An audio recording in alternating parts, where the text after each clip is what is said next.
ધારી Amreli road પર મોરજર ગામ નજીક અજાણ્યા વાહને બાઇકને જોરદાર ટક્કર મારતા અકસ્માત સર્જાયો હતો। અકસ્માતમાં બાઇક ચાલક સહિત 2 લોકો ગંભીર રીતે ઇજાગ્રસ્ત થયા હતા। અકસ્માતની ઘટનાની જાણ થતાં જ 108 એમ્બ્યુલન્સને જાણ કરવામાં આવી હતી। બંને ઇજાગ્રસ્તોને તાત્કાલિક સારવાર માટે 108 મારફતે ચલાલા સિવિલ હોસ્પિટલ ખાતે ખસેડવામાં આવ્યા હતા। બીજી તરફ ઘટનાની જાણ થતાં પોલીસ ટીમ પણ તાત્કાલિક ઘટના સ્થળે પહોંચી હતી અને અકસ્માત અંગેની પ્રાથમિક તપાસ હાથ ધરી હતી।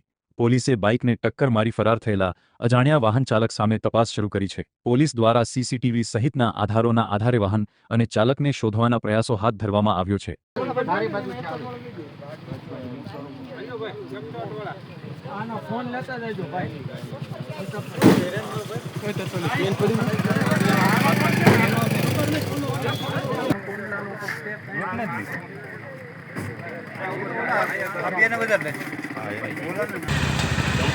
વાહન ની તો ગમે છોટા ન પડે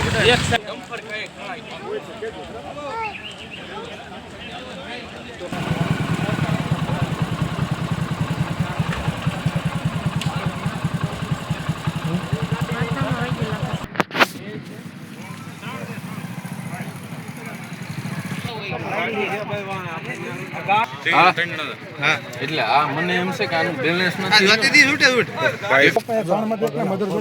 ગઈ નંબર છે ને એના પપ્પા મમ્મી વાત થઈ ગઈ